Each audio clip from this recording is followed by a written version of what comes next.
एक दिन दरबार में राजा अकबर का मूड थोड़ा उदास था।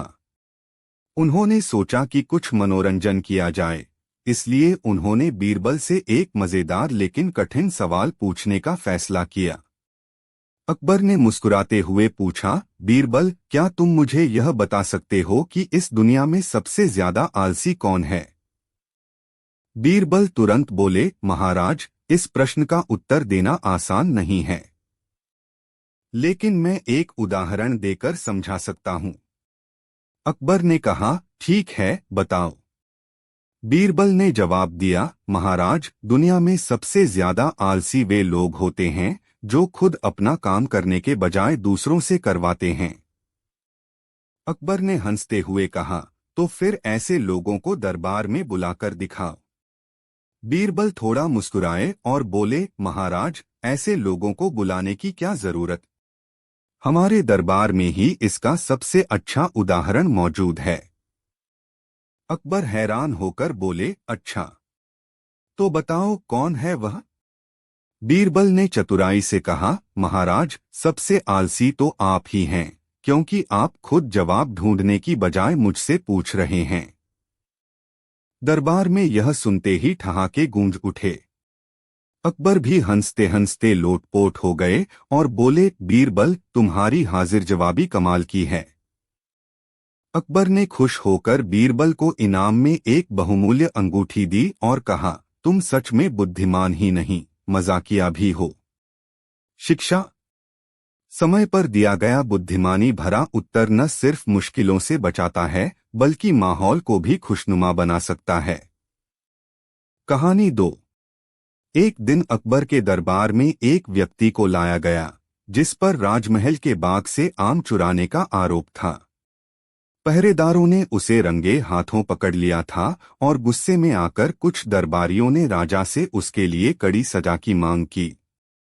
अकबर को यह बात पसंद नहीं आई कि कोई महल के बाग से फल चुराए। उन्होंने गुस्से में आकर तुरंत सजा का ऐलान कर दिया, इस व्यक्ति को 50 कोड़े लगाए जाएं।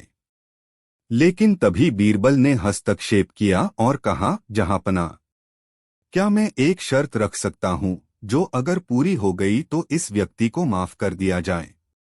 अकबर ने बीरबल की ओर देखा और कहा, ठीक है, बताओ क्या शर्त है?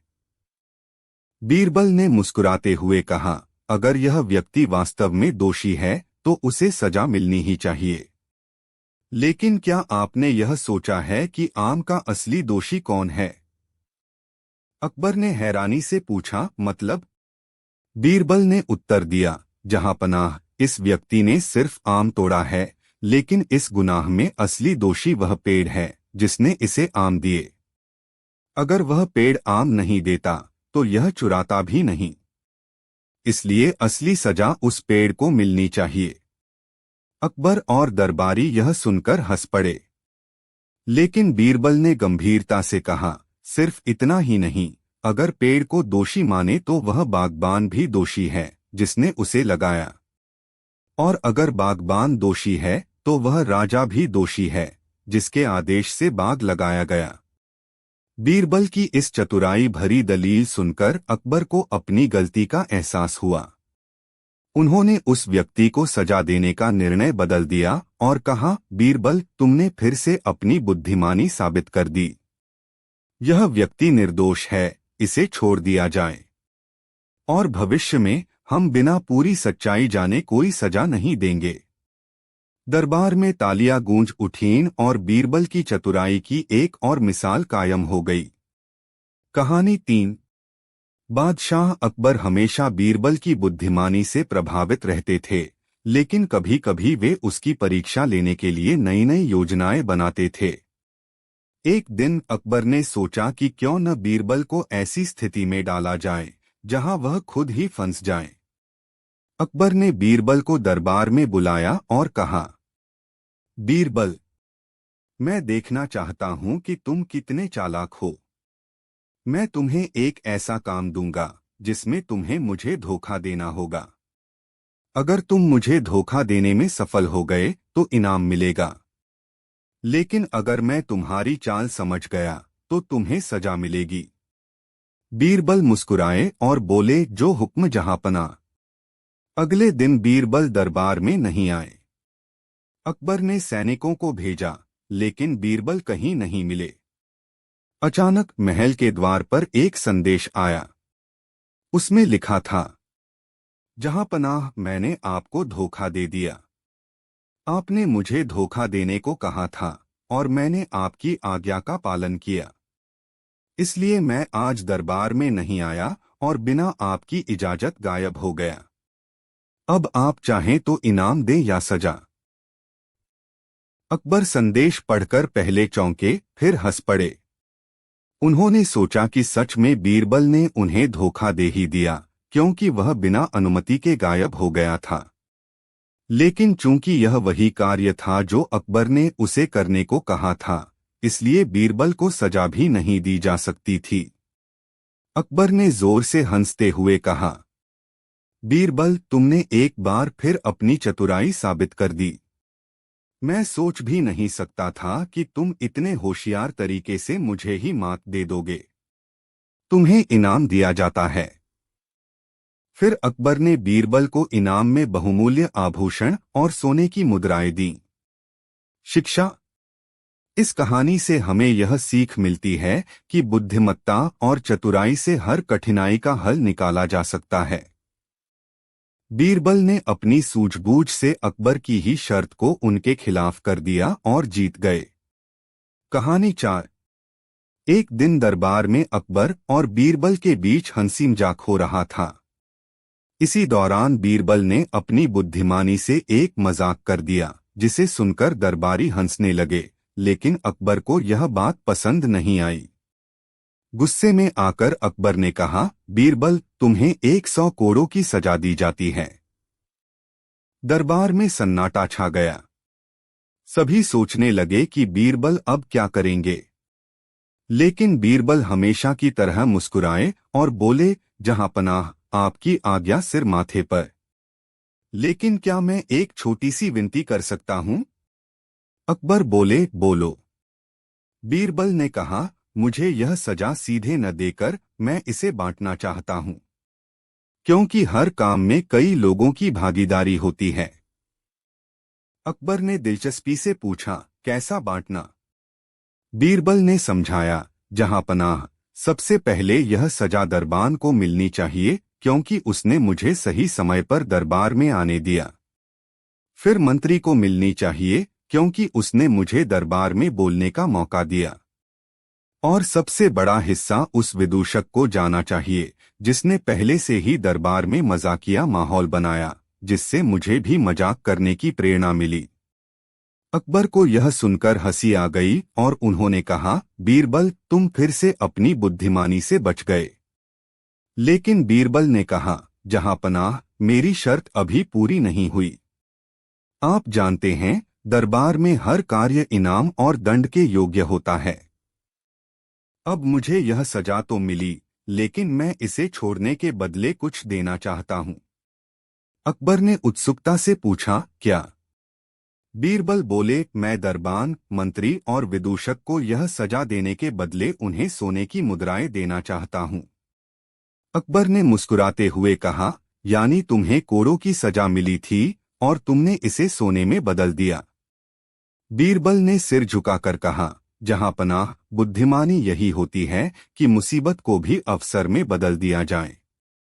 अकबर जोर से हंस पड़े और बोले, बीरबल, तुम्हारी सजा माफ, और तुम्हें इनाम में 100 सोने की मुद्राएं दी जाए। दरबारियों ने तालियां बजाईं और एक बार फिर बीरबल की चतुराई की जीत हुई। कहानी 5। एक दिन बादशाह अकबर अपने दरबार में बैठे थे। उनके मन में अचानक एक विचार आया और उन्होंने बीरबल को बुलाया। बीरबल, तुम बुद्धिमान हो। मैं चाहता हूं कि तुम मुझे 3 ऐसी अनमोल बातें बताओ जो हर इंसान के लिए जीवन में बेहद जरूरी हों, अकबर ने कहा। बीरबल मुस्कुराए और बोले, जहां पनाह, यह प्रश्न बहुत गहरा है। इसका उत्तर मैं एक कहानी के माध्यम से दूंगा। पहली अनमोल बात, समय का सही उपयोग। बीरबल ने कहा, एक बार एक किसान था जो हमेशा आलस करता था और सोचता था कि कल काम कर लूंगा। पर जब उसकी फसल कटने का समय आया तो बारिश शुरू हो गई और उसकी पूरी मेहनत बर्बाद हो गई। इसलिए पहली अनमोल बात यह है कि जो भी करना है सही समय पर करो, वरना पछताना पड़ सकता है। अकबर ने सहमति में सिर हिलाया और कहा, बिल्कुल सही, अगली बात बताओ। दूसरी अनमोल बात, ज्ञान सबसे बड़ी संपत्ति है। बीरबल ने आगे कहा, एक धनवान व्यापारी था जिसके पास बहुत पैसा था, लेकिन जब वह बूढ़ा हुआ तो उसके बेटे ने उसकी दौलत बर्बाद कर दी। व्यापारी के पास कुछ नहीं बचा क्योंकि उसने अपने बेटे को शिक्षा नहीं दी थी। धन खो जाए तो फिर कमाया जा सकता है, लेकिन ज्ञान खो जाए तो जीवन मुश्किल हो जाता है।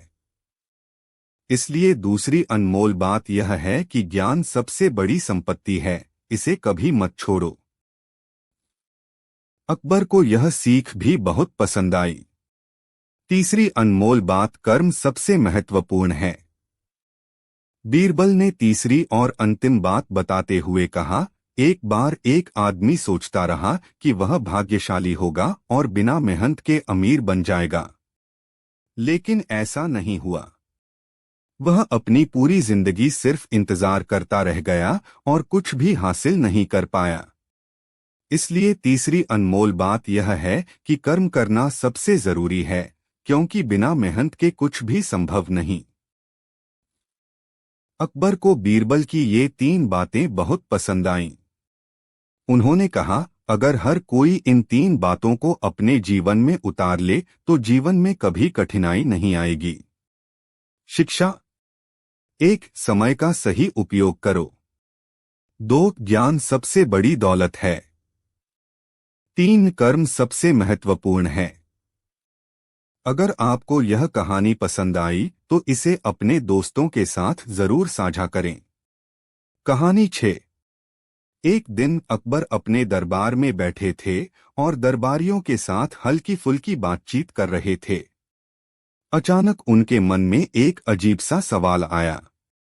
उन्होंने चारों ओर देखा और बीरबल की ओर मुखातिब होकर बोले, बीरबल, बताओ, हमारे दरबार में कुल कितने गंजे लोग हैं? बीरबल मुस्कुराए और बोले, जहांपनाह, मुझे थोड़ा समय दीजिए, मैं तुरंत इसका उत्तर देता हूँ। इसके बाद बीरबल ने चारों ओर देखा, जैसे वे दरबारियों की गिनती कर रहे हों।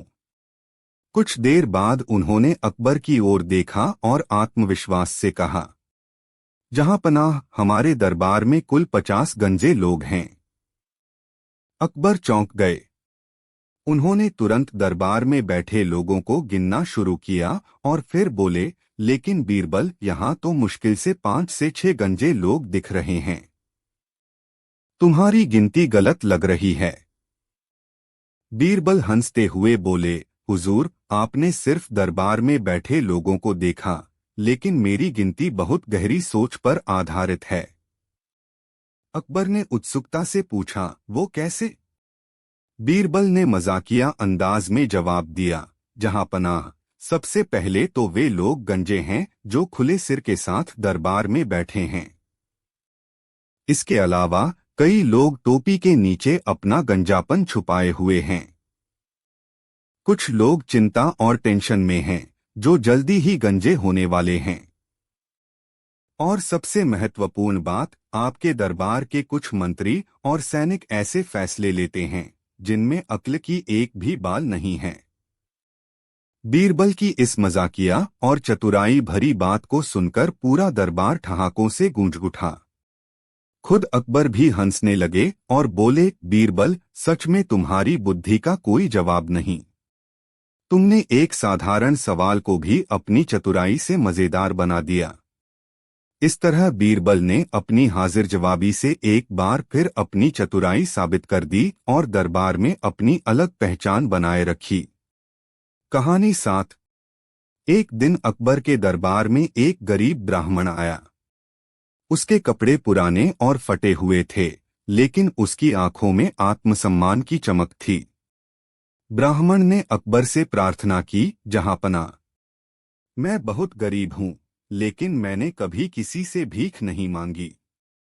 मैं अपनी ईमानदारी से पेट पालता हूँ, लेकिन अब वृद्ध हो गया हूँ और काम करने में असमर्थ हूँ। कृपया मेरी सहायता करें। अकबर को उसकी बातें सुनकर संदेह हुआ। उन्होंने सोचा, क्या सच में यह ब्राह्मण इतना ईमानदार है जितना यह कहता है?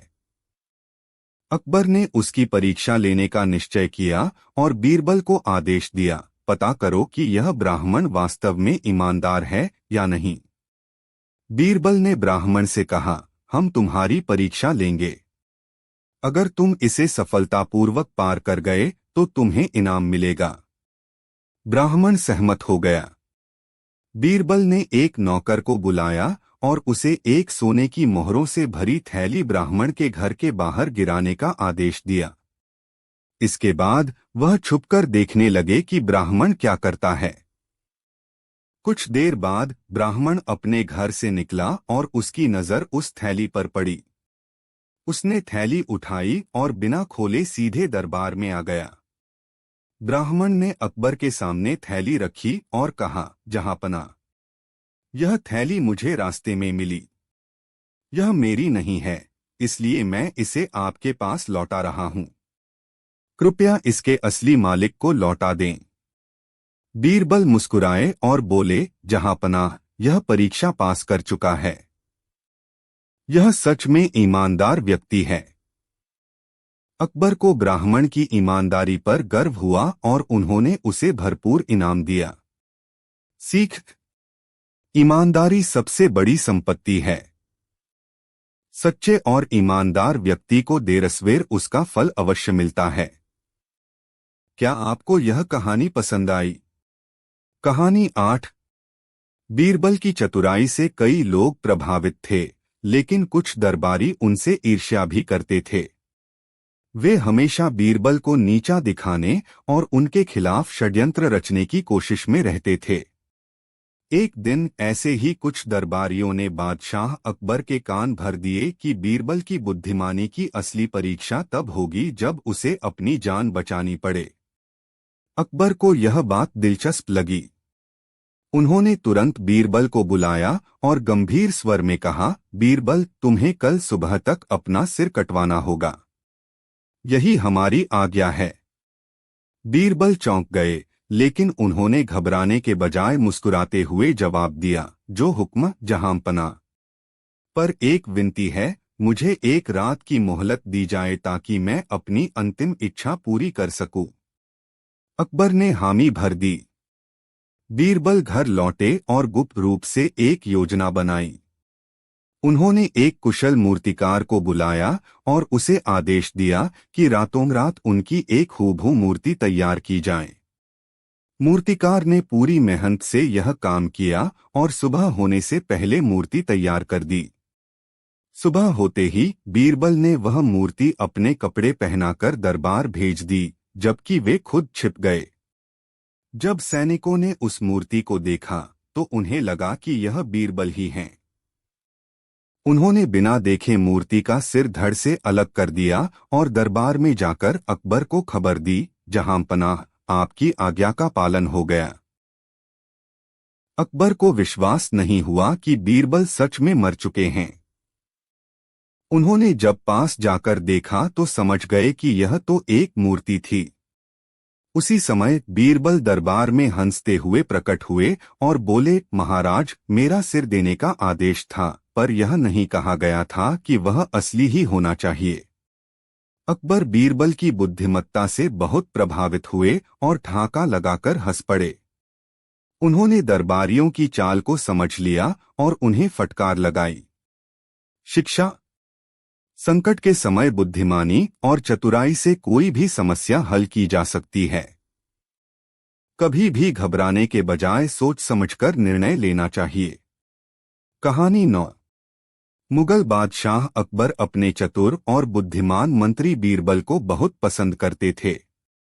उनकी हाजिर जवाबी और समझदारी के कारण अकबर हर समस्या का हल उन्हीं से पूछते थे। लेकिन दरबार के कुछ मंत्री और दरबारी इस बात से ईर्ष्या करते थे। वे चाहते थे कि बीरबल को किसी न किसी तरह दरबार से निकाल दिया जाए या कम से कम उनकी प्रतिष्ठा को ठेस पहुंचे। एक दिन कुछ दरबारियों ने मिलकर अकबर के मन में एक शंका उत्पन्न कर दी। उन्होंने कहा, जहां पनाह, बीरबल बहुत चतुर तो हैं, लेकिन क्या आपको नहीं लगता कि वे अपनी चतुराई का दुरुपयोग भी कर सकते हैं? किसी को भी बिना अपराध सजा दिए कैसे पता चलेगा कि वह वास्तव में निर्दोष है? अकबर को यह विचार थोड़ा रोचक लगा। उन्होंने सोचा कि क्यों न बीरबल की परीक्षा ली जाए। अगर वे वाकई इतने बुद्धिमान हैं, तो बिना अपराध मिले सजा से खुद को बचाने का उपाय भी निकाल लेंगे।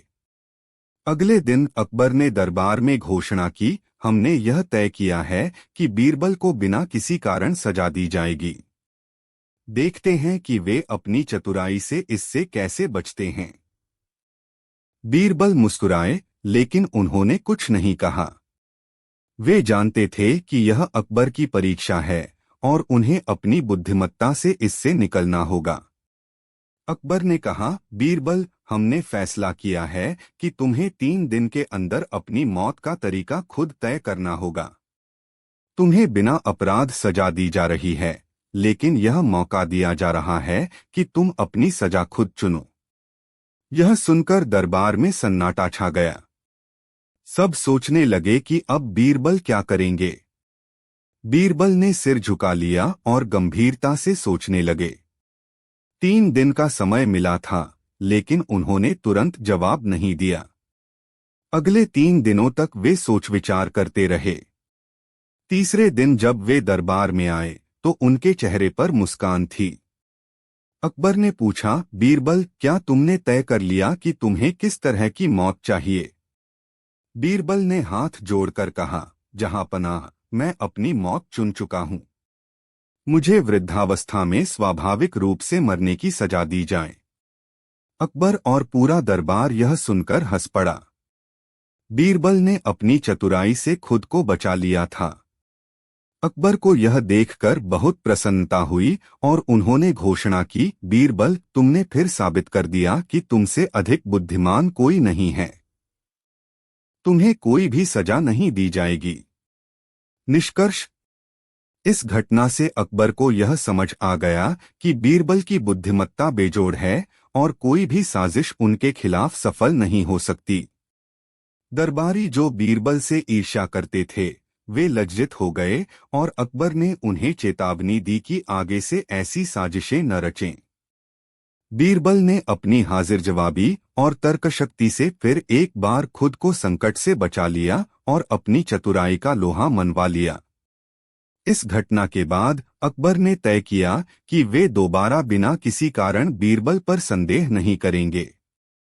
कहानी 10। एक दिन राजा अकबर का दरबार लगा हुआ था। दरबारियों के साथ हंसी मजाक चल रहा था। तभी अकबर ने सोचा कि बीरबल की हाजिर जवाबी की परीक्षा ली जाए। उन्होंने बीरबल से एक मजेदार सवाल पूछने का निश्चय किया। अकबर ने कहा, बीरबल, क्या तुम मुझे यह बता सकते हो कि इस दुनिया में सबसे बड़ा झूठ कौन सा है? बीरबल मुस्कुराए और तुरंत बोले, महाराज, सबसे बड़ा झूठ यह है कि लोग कहते हैं, मैं कल से मेहनत शुरू करूंगा। यह सुनते ही पूरा दरबार हंसी से गूंज उठा। अकबर भी हंसते हुए बोले, सच कहा बीरबल। यह सच में सबसे बड़ा झूठ है, क्योंकि ज्यादातर लोग कल को कभी आज में बदल ही नहीं पाते।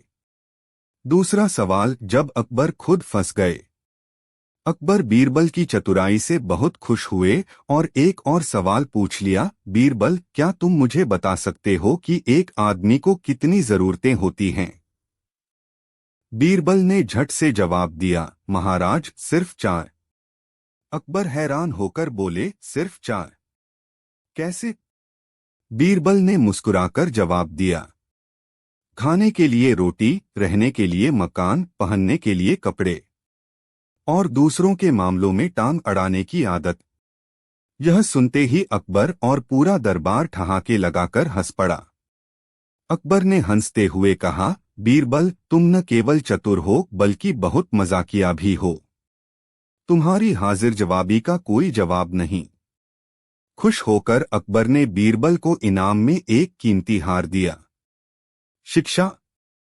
बुद्धिमत्ता और हाजिर जवाबी से हर मुश्किल हल की जा सकती है और हास्य का तड़का हर माहौल को खुशनुमा बना देता है। कहानी 11। बादशाह अकबर हमेशा बीरबल की बुद्धिमानी से प्रभावित रहते थे, लेकिन वे समय समय पर उसकी परीक्षा भी लेते रहते थे। एक दिन उन्होंने बीरबल के सामने एक ऐसी समस्या रखी जो देखने में असंभव लग रही थी। अकबर ने दरबार में बीरबल को बुलाया और कहा, बीरबल, मैं देखना चाहता हूं कि तुम्हारी चतुराई कितनी तेज है। तुम्हें एक ऐसा काम करना होगा जो लगभग नामुमकिन है। तुम्हें इस दरबार में बैठे सभी लोगों की गिनती करनी है, लेकिन शर्त यह है कि तुम किसी से भी उसका नाम या संख्या नहीं पूछ सकते। दरबार में बैठे सभी मंत्री और दरबारी यह सुनकर चौंक गए। बिना पूछे किसी की गिनती कैसे की जा सकती है? बीरबल मुस्कराए और बोले, जो हुक्म जहांपना। बीरबल कुछ देर तक सोचते रहे, फिर उन्होंने दरबार में खड़े होकर जोर से कहा, जो कोई भी मूर्ख हो वह अपनी जगह पर खड़ा हो जाए। यह सुनते ही सभी दरबारी एक दूसरे की ओर देखने लगे। कोई भी खुद को मूर्ख साबित नहीं करना चाहता था, इसलिए सभी चुपचाप बैठे रहे। लेकिन तभी एक दरबारी डरते डरते खड़ा हो गया। अकबर ने हैरानी से पूछा, तुम क्यों खड़े हुए? दरबारी बोला, जहांपनाह, मैं खुद को मूर्ख नहीं मानता, लेकिन मैं अकेला बैठा रहूं और आप मुझे अकेला समझें, इससे अच्छा है कि मैं खड़ा ही हो जाऊं। बीरबल ने तुरंत कहा, जहांपनाह, अब आप देख सकते हैं कि पूरी सभा में केवल एक ही व्यक्ति खड़ा है। इसका मतलब यह हुआ कि बाकी सभी बुद्धिमान हैं और मैंने बिना किसी से पूछे पूरी सभा की गिनती कर ली। अकबर यह सुनकर जोर जोर से हंसने लगे और बोले, बीरबल, तुम्हारी चतुराई का कोई जवाब नहीं। सच में तुम्हारी बुद्धि बेजोड़ है। इसके बाद अकबर ने बीरबल को बहुमूल्य इनाम दिया और उनकी समझदारी की सराहना की। शिक्षा। इस कहानी से हमें यह सीख मिलती है कि हर कठिन समस्या का हल बुद्धिमत्ता और चतुराई से निकाला जा सकता है। कहानी 12। बादशाह अकबर अपने दरबार में बैठे थे, लेकिन उनके चेहरे पर चिंता की लकीरें साफ झलक रही थीं। कुछ दिनों से उन्हें शिकायतें मिल रही थीं कि उनके दरबार का एक मंत्री प्रजा से रिश्वत ले रहा है और अपना स्वार्थ सिद्ध कर रहा है। यह सुनकर अकबर को बहुत दुख हुआ। उनके राज्य में न्याय और ईमानदारी सबसे महत्वपूर्ण थे, लेकिन अब किसी अपने द्वारा ही इन सिद्धांतों का उल्लंघन किया जा रहा था।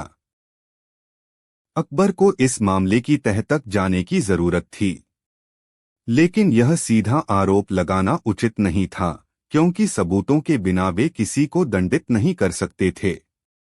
उन्होंने इस समस्या का हल निकालने के लिए अपने सबसे प्रिय और बुद्धिमान सलाहकार बीरबल को बुलाया। बीरबल ने बादशाह की समस्या सुनी और कुछ देर सोचने के बाद मुस्कुराए। जहांपनाह, इस मंत्री को रंगे हाथों पकड़ने के लिए हमें एक चतुर योजना बनानी होगी। यदि आप इजाजत दें तो मैं इस पर कार्यवाही कर सकता हूं। अकबर को बीरबल की बुद्धिमत्ता पर पूरा भरोसा था, इसलिए उन्होंने हामी भर दी। बीरबल ने योजना के अनुसार काम शुरू किया। उन्होंने अपने एक विश्वसनीय व्यक्ति को एक अमीर व्यापारी का भेष धारण करने को कहा और उसे उस भ्रष्ट मंत्री के पास भेजा। व्यापारी के वेश में वह व्यक्ति मंत्री के पास पहुंचा और कहा, महोदय, मुझे शहर के मुख्य बाजार में एक बड़ी दुकान खोलनी है, लेकिन मुझे पता चला है कि इसके लिए कई सरकारी स्वीकृतियां चाहिए। क्या आप मेरी मदद कर सकते हैं? मंत्री ने उसकी बात ध्यान से सुनी और फिर मुस्कुराते हुए धीरे से कहा, बिल्कुल, आपकी दुकान को स्वीकृति दिलाने में मेरी पूरी सहायता रहेगी, लेकिन इसके लिए आपको कुछ विशेष शुल्क देना होगा। व्यापारी ने अनजान बनते हुए पूछा, शुल्क? लेकिन मैंने सुना था कि यह एक सरकारी प्रक्रिया है, फिर यह अतिरिक्त शुल्क क्यों? मंत्री ने हंसते हुए कहा, असली दुनिया में सब कुछ सरकारी नियमों से नहीं चलता, कुछ चीजें केवल विशेष मार्गों से ही पूरी हो सकती हैं। यदि आप जल्दी और बिना किसी परेशानी के अपना काम करवाना चाहते हैं, तो आपको मुझे 5,000 स्वर्ण मुद्राएं देनी होंगी। व्यापारी ने हामी भर दी और कहा कि वह अगले दिन स्वर्ण मुद्राएं लेकर आएगा। इस बीच बीरबल ने पहले से ही योजना बना ली थी। उन्होंने कुछ सैनिकों को व्यापारी के साथ भेजने की व्यवस्था की, जो छुपकर इस पूरी घटना के साक्षी बने। अगले दिन व्यापारी रिश्वत की स्वर्ण मुद्राएं लेकर मंत्री के पास गया। जैसे ही मंत्री ने पैसे लिए, सैनिकों ने कमरे में प्रवेश कर लिया और उसे रंगे हाथों पकड़ लिया। मंत्री पूरी तरह से चौंक गया। उसने अपनी सफाई में कुछ बहाने बनाने की कोशिश की, लेकिन सैनिकों ने उसे पकड़कर दरबार में ले जाने का आदेश दिया।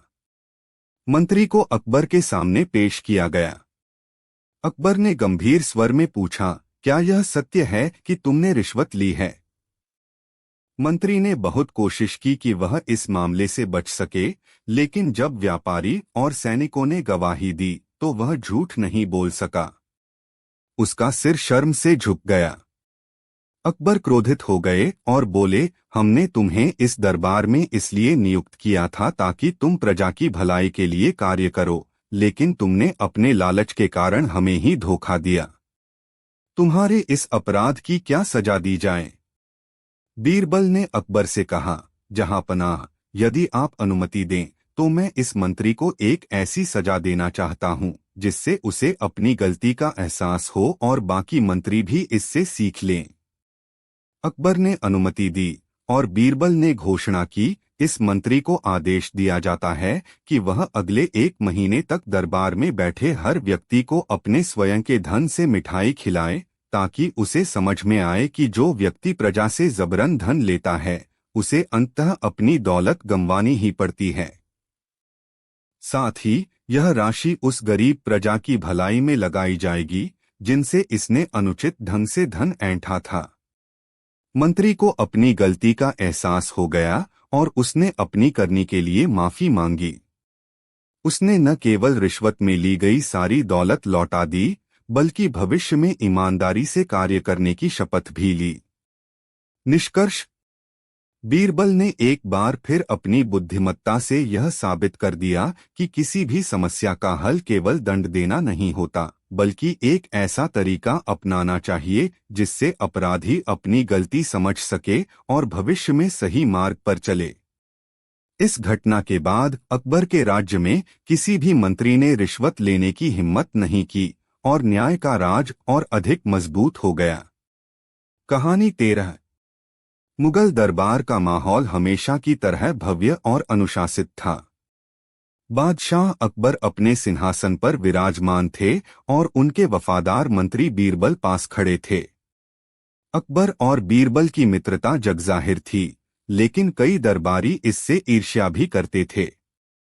एक दिन अकबर के दरबार में कुछ दरबारियों ने मिलकर बादशाह के कान भरने शुरू कर दिए। उन्होंने कहा, जहांपनाह, बीरबल तो बहुत चतुर और कुशाग्र बुद्धि के हैं, इसमें कोई शक नहीं। लेकिन क्या आपको नहीं लगता कि हमें किसी और को भी यह मौका देना चाहिए? हो सकता है कि कोई और उनसे भी योग्य हो। अकबर को यह बात थोड़ी उचित लगी। उन्होंने सोचा कि क्यों न बीरबल का परीक्षण किया जाए और किसी अन्य योग्य व्यक्ति को अवसर दिया जाए। उन्होंने घोषणा की, कल से बीरबल को उनके पद से मुक्त किया जाएगा और उनकी जगह एक नया मंत्री नियुक्त किया जाएगा। जो भी अपनी बुद्धिमानी साबित करेगा, वही इस पद का हकदार होगा। यह खबर पूरे राज्य में फैल गई। कई बुद्धिमान व्यक्ति दरबार में उपस्थित हुए, क्योंकि सबको लग रहा था कि अब उन्हें मंत्री बनने का मौका मिल सकता है। अकबर ने सभी उम्मीदवारों को इकट्ठा किया और कहा, तुम सबको एक परीक्षा देनी होगी।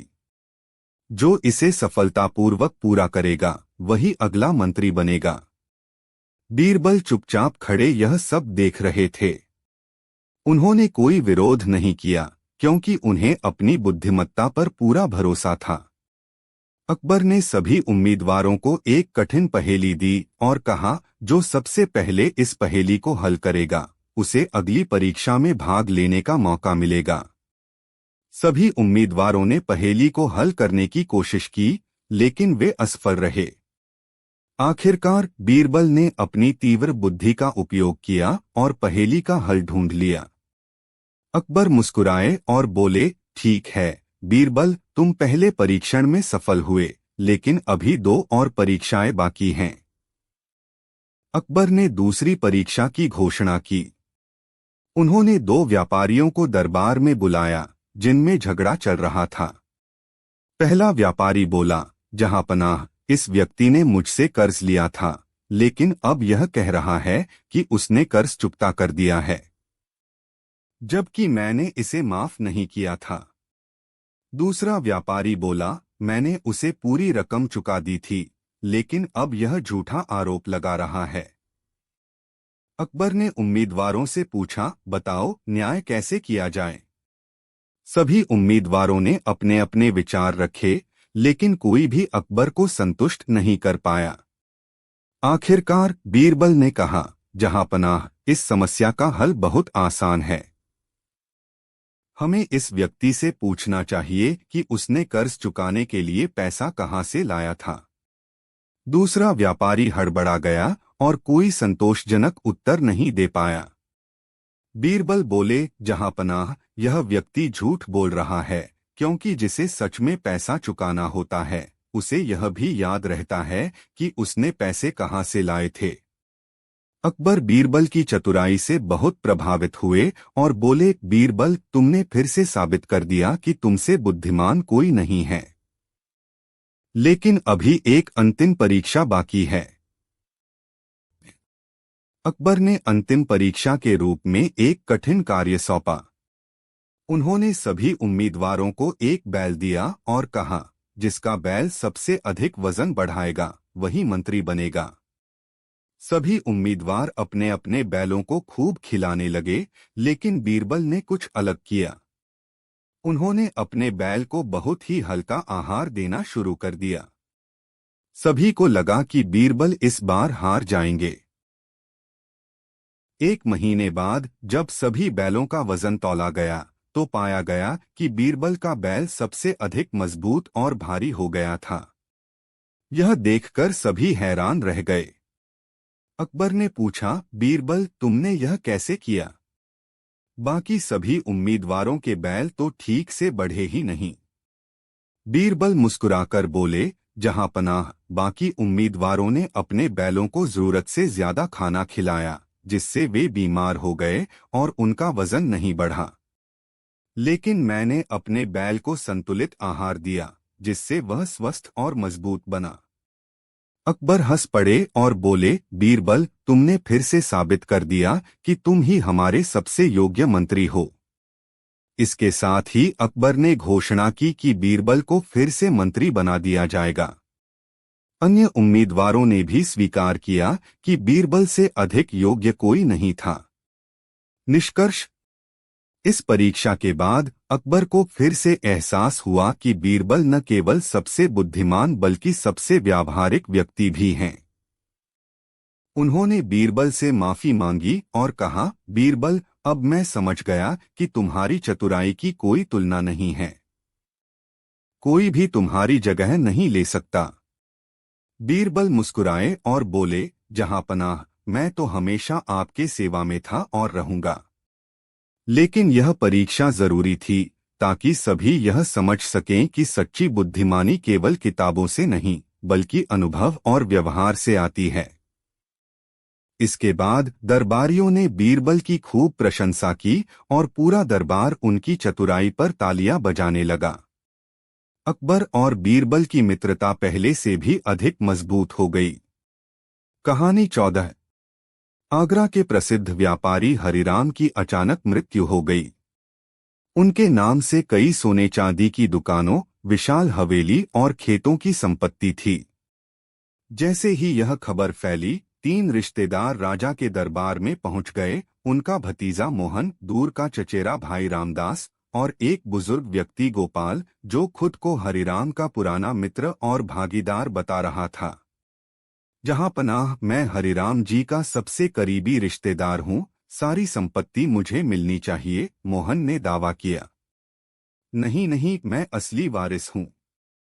बचपन से ही हरिराम जी मेरे परिवार का हिस्सा थे, रामदास चिल्लाया।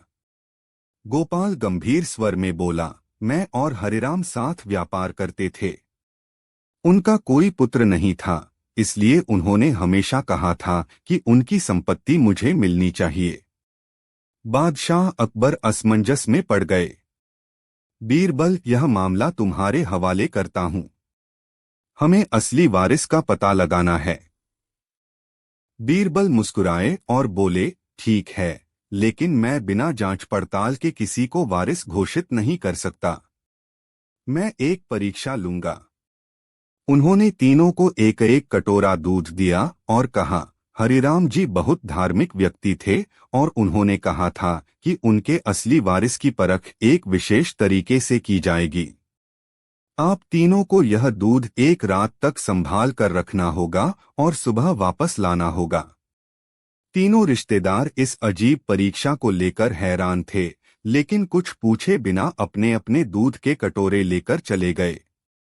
अगले दिन दरबार में तीनों वापस आए।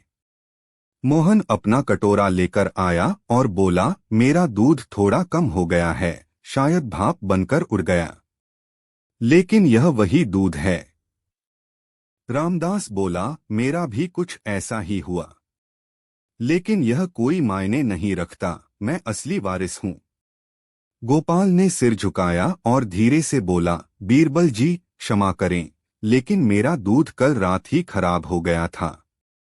मैंने सोचा हरिराम जी कभी भी खराब चीजें पसंद नहीं करते थे, इसलिए मैंने इसे फेंक दिया और नया ताजा दूध ले आया।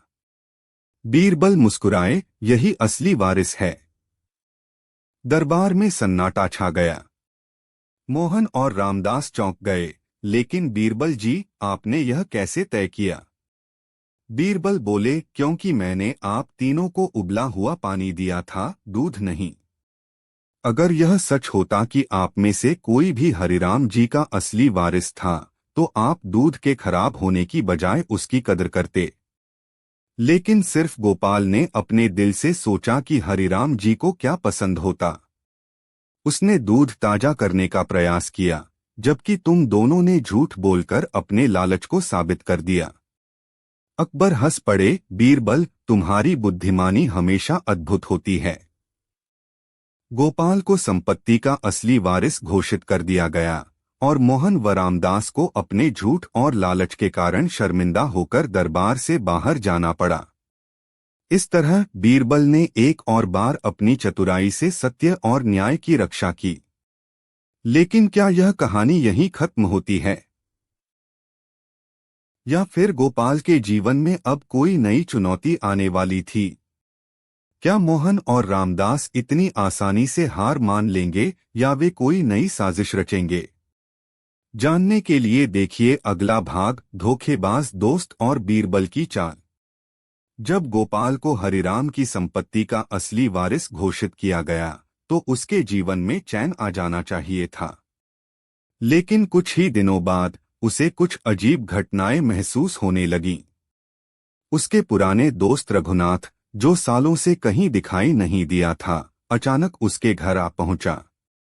गोपाल, मुझे तो यकीन ही नहीं हो रहा कि तू इतना अमीर हो गया।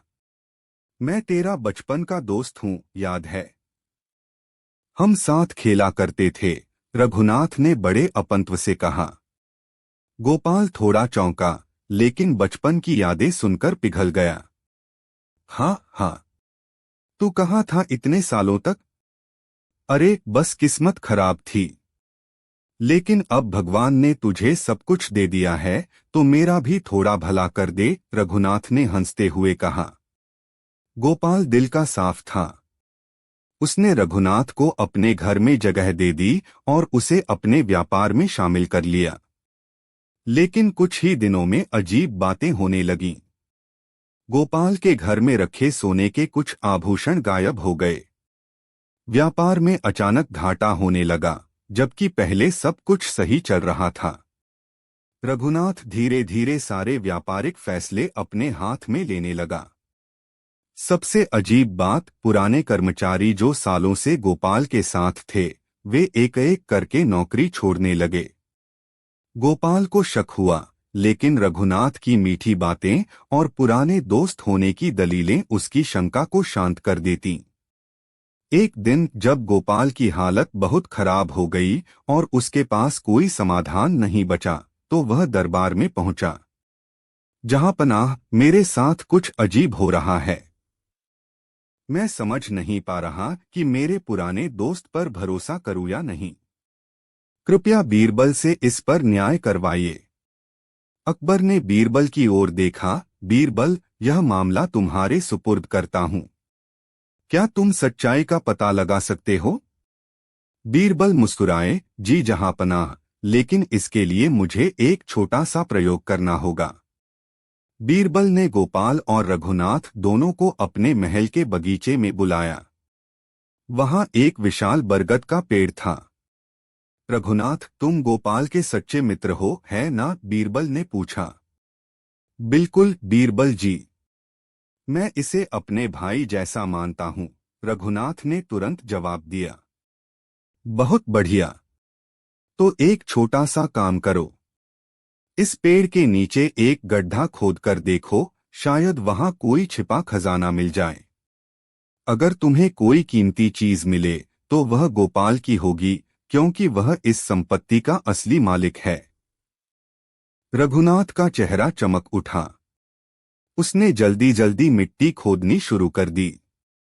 जैसे ही उसने थोड़ा सा गड्ढा खोदा, उसे एक चमचमाती संदूक दिखी।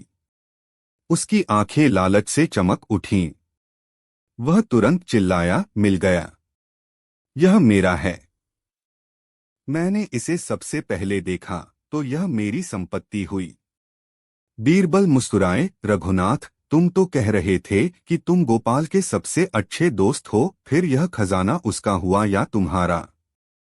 रघुनाथ हड़बड़ा गया, मेरा मतलब था, हम इसे आधा आधा बांट सकते हैं। बीरबल हंसे, लेकिन जब गोपाल को यह संपत्ति मिली थी, तब भी तो तुमने दोस्ती का नाम लिया था।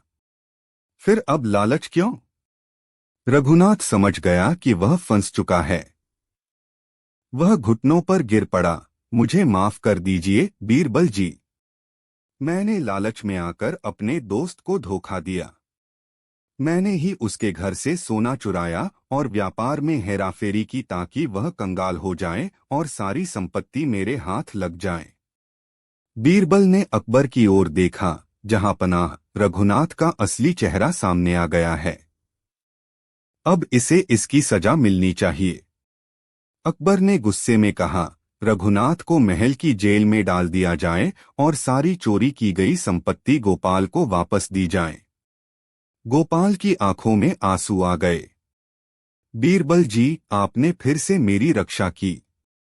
मैं कभी नहीं समझ पाता कि मेरा सबसे बड़ा दुश्मन वही था जिसे मैं अपना सबसे अच्छा दोस्त मान रहा था। बीरबल मुस्कुराए, यही जीवन का सच है गोपाल। हर चमकने वाली चीज सोना नहीं होती और हर मुस्कुराता चेहरा सच्चा दोस्त नहीं होता। अंत में सत्य की जीत हुई, लेकिन जब रघुनाथ को जेल में डाला गया तो उसने एक रहस्यमयी बात कही। तुम लोग सोच रहे हो कि खेल खत्म हो गया है, लेकिन असली चाल तो अभी शुरू हुई है। जो असली खतरा है वो अभी तक दरबार में ही बैठा है। बीरबल और अकबर एक दूसरे को देखने लगे।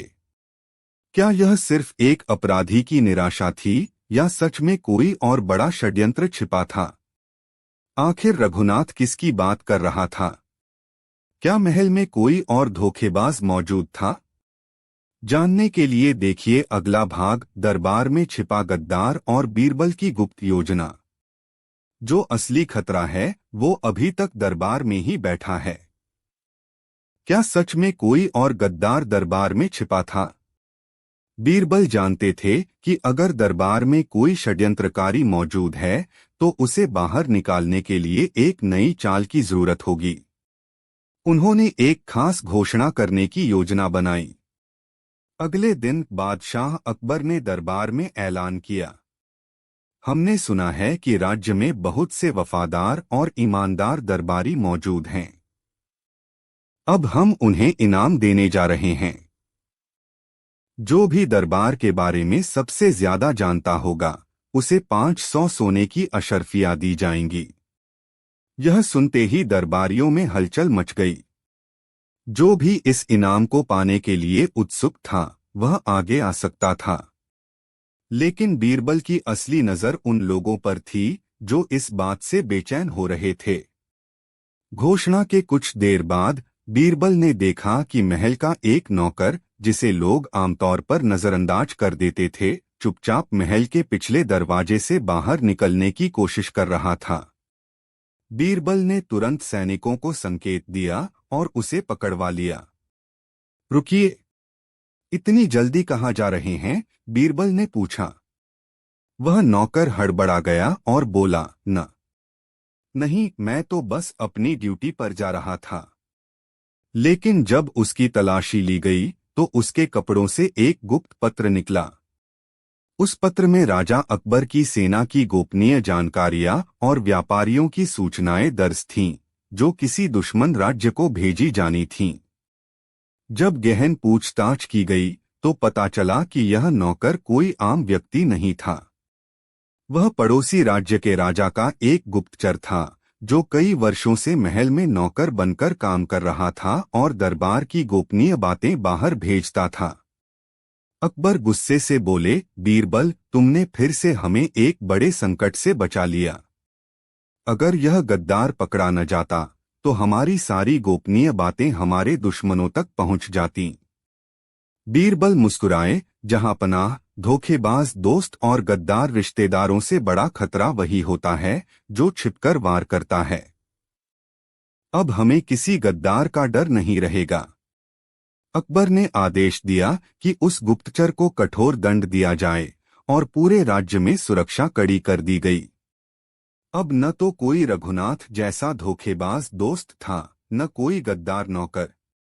गोपाल अपने व्यापार को पूरी निष्ठा से आगे बढ़ाने लगा और दरबार में सभी एक दूसरे पर पहले से अधिक विश्वास करने लगे।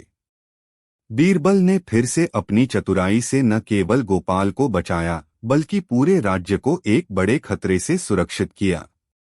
इस तरह न्याय की जीत हुई और बीरबल की बुद्धिमानी एक बार फिर अकबर के दरबार में चमक उठी। कहानी 15। राज दरबार में हलचल मची हुई थी। सभी दरबारी कानाफूसी कर रहे थे। राजा अकबर के सामने 3 अजनबी खड़े थे और तीनों का दावा था कि वे राजवंश से जुड़े हुए हैं। अकबर ने गौर से तीनों को देखा और बोले, अगर तुम सच में मेरे रिश्तेदार हो तो तुम्हारे पास कोई न कोई सबूत तो होना चाहिए। पहला व्यक्ति आगे बढ़ा और बोला, जहांपनाह, यह अंगूठी देखिए। यह वही अंगूठी है जो आपके दादा ने मेरे दादा को दी थी। दूसरा व्यक्ति मुस्कराया और अपनी जेब से एक पुराना खत निकालकर बोला, यह देखिए, यह पत्र आपके पिता के हाथों का लिखा हुआ है, जिसमें मेरी दादी का जिक्र है। तीसरा व्यक्ति बोला, जहांपनाह, मुझे किसी सबूत की जरूरत नहीं, क्योंकि मेरा चेहरा ही सबसे बड़ा प्रमाण है। देखिए, मैं हूबहू आपके खानदान के लोगों जैसा दिखता हूं। अकबर उलझन में पड़ गए। तीनों की बातें सुनने में सही लग रही थीं, लेकिन सच्चाई क्या थी? उन्होंने दरबार में बैठे बीरबल की तरफ देखा, जो मुस्कुरा रहे थे। अकबर बोले, बीरबल, तुम क्या सोचते हो? इनमें से असली कौन है? बीरबल ने तीनों को ध्यान से देखा, फिर कुछ सोचते हुए बोले, जहांपनाह, मैं इनसे 3 सवाल पूछूंगा और जवाब से ही सच्चाई का पता चल जाएगा। पहला सवाल। बीरबल ने पहले व्यक्ति से पूछा, तुमने कहा कि यह अंगूठी तुम्हारे दादा को मिली थी। क्या तुम्हें याद है उन्होंने इसे कैसे संभाल कर रखा था? पहला व्यक्ति थोड़ा हड़बड़ा गया, फिर बोला, जी, वो इसे हमेशा अपने गले में लटका कर रखते थे। बीरबल मुस्कुराए और बोले, ठीक है। दूसरा सवाल। बीरबल ने दूसरे व्यक्ति से पूछा, तुमने यह खत दिखाया जो राजा के पिता ने लिखा था। क्या तुम यह बता सकते हो कि उस समय राजमहल में कौन कौन से मंत्री हुआ करते थे? दूसरा व्यक्ति पसीना पसीना हो गया। वह बोला, मुझे ठीक से याद नहीं, लेकिन उस समय कोई बहुत बुद्धिमान मंत्री नहीं था। बीरबल हंसे और बोले, अच्छा, ठीक है। तीसरा सवाल। अब बीरबल तीसरे व्यक्ति की तरफ मुड़े और बोले, तुम्हारा चेहरा राजवंश से मिलता जुलता है, लेकिन क्या तुम बता सकते हो कि बचपन में राजा अकबर की कौन सी खास आदत थी जो आज भी उनमें मौजूद है? तीसरा व्यक्ति भी घबरा गया और इधर-उधर देखने लगा। वह कोई उत्तर नहीं दे सका। बीरबल मुस्कुराए और अकबर की तरफ देखते हुए बोले, जहां पनाह, अब फैसला करने का समय आ गया है। असली रिश्तेदार इनमें से कोई भी नहीं है। अकबर ने चौंकते हुए पूछा, लेकिन तुम इतने यकीन से कैसे कह सकते हो, बीरबल? बीरबल बोले, क्योंकि इन तीनों ने झूठ बोला है। असली वारिस को पहचानने का एक ही तरीका है, और वह तरीका। और तभी एक सिपाही दौड़ता हुआ दरबार में आया और बोला, जहां पनाह, महल के बाहर 3 और व्यक्ति खड़े हैं जो भी खुद को राजवंश से जुड़ा हुआ बता रहे हैं। बीरबल की मुस्कान और गहरी हो गई। अब असली खेल शुरू हो चुका था। लेकिन बीरबल के पास ऐसा कौन सा तरीका था जिससे वह तुरंत असली और नकली की पहचान कर सकते थे? जवाब जानने के लिए देखिए अगली कहानी, ईमानदारी की असली परख। दरबार में सन्नाटा था। बीरबल की मुस्कान गहरी होती जा रही थी।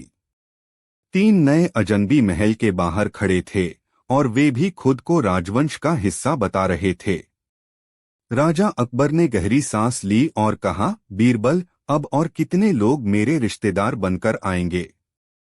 बीरबल हंसते हुए बोले, जहां पनाह, अब समय आ गया है कि हम असली और नकली की परख का सबसे आसान तरीका अपनाएं। अकबर ने उत्सुकता से पूछा, कैसा तरीका? बीरबल मुस्कुराए और बोले, ईमानदारी की परख। क्योंकि झूठा व्यक्ति अपनी बातों में कितना भी चतुर क्यों न हो, उसका लालच उसे हमेशा फंसा ही देता है। दरबार में नई चुनौती। बीरबल ने आदेश दिया कि सभी 6 अजनबियों को दरबार में बुलाया जाए। सभी के चेहरे पर अलग अलग भाव थे, कुछ घबराए हुए, कुछ आत्मविश्वास से भरे। बीरबल ने एक संदूक मंगवाया और उसे खोलकर राजा अकबर के सामने रख दिया। अंदर से उन्होंने 6 सोने की मुद्राएं, सिक्के निकाली और हर एक अजनबी को एक एक मुद्रा थमा दी। बीरबल बोले, यह सोने की मुद्राएं तुम 6 लोगों को दी जा रही हैं। लेकिन इनमें से केवल एक मुद्रा असली है और बाकी सभी नकली। कल सुबह जो भी व्यक्ति असली मुद्रा लेकर वापस आएगा, वही सच्चा वारिस होगा। अकबर ने आश्चर्य से बीरबल को देखा। यह कैसी परीक्षा थी? लेकिन बीरबल की आंखों में वही चमक थी जो हमेशा किसी बड़े रहस्य की ओर इशारा करती थी। सच्चाई सामने आने लगी। अगली सुबह दरबार फिर से सज चुका था। सभी अजनबी लौट आए थे और हर कोई अपनी मुद्रा राजा को दिखाने को तैयार था। बीरबल ने पहले व्यक्ति से मुद्रा लेकर उसे जांचने के लिए एक सुनार को बुलाया। सुनार ने ध्यान से मुद्रा को देखा, फिर सिर हिलाकर बोला, यह नकली है। पहला व्यक्ति घबरा गया और बोला, मुझे लगा था कि यही असली है। शायद कोई गलती हो गई है। दूसरे व्यक्ति की मुद्रा भी नकली निकली। तीसरे, चौथे और 5वें व्यक्ति की भी। अब दरबार में सिर्फ एक अजनबी बचा था। वह आत्मविश्वास से भरा लग रहा था। उसने राजा को अपनी मुद्रा दी और बोला, जहां पनाह, मैंने इसे रात भर संभाल कर रखा और आज इसे लेकर आया हूं। बीरबल ने मुद्रा ली और उसे ध्यान से देखा। फिर उन्होंने सुनार की ओर देखा। सुनार ने मुद्रा को परखा और घोषणा की, यह भी नकली है। दरबार में सन्नाटा छा गया। अकबर चौंक गए, लेकिन बीरबल, सभी मुद्राएं नकली कैसे हो सकती हैं? बीरबल हंसे और बोले, क्योंकि असली मुद्रा तो मैंने ही अपने पास रख ली थी। अब सभी अजनबी बुरी तरह हड़बड़ा गए। बीरबल राजा की ओर मुड़े और बोले, जहांपनाह, सच्चा वारिस ईमानदार होता। अगर इनमें से कोई व्यक्ति सचमुच आपके परिवार का होता तो वह यह कहता कि उसे नकली मुद्रा दी गई है। लेकिन लालच के कारण ये सब यही सोचते रहे कि वे असली मुद्रा लेकर आए हैं और अपना झूठ छिपाने की कोशिश करते रहे। राजा अकबर हंस पड़े और बोले, सच में बीरबल, तुम्हारी बुद्धिमत्ता का कोई जवाब नहीं। लेकिन तभी एक नया रहस्य सामने आया। दरबार में एक सैनिक दौड़ता हुआ आया और बोला, जहांपनाह, महल के द्वार पर एक गरीब किसान खड़ा है।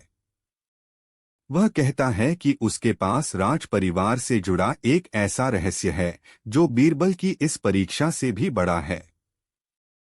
बीरबल के चेहरे पर हल्की मुस्कान आई। क्या अब सच में कोई असली वारिस सामने आने वाला था? इस रहस्य को जानने के लिए देखिए अगली कहानी, कौन है असली कर्जदार।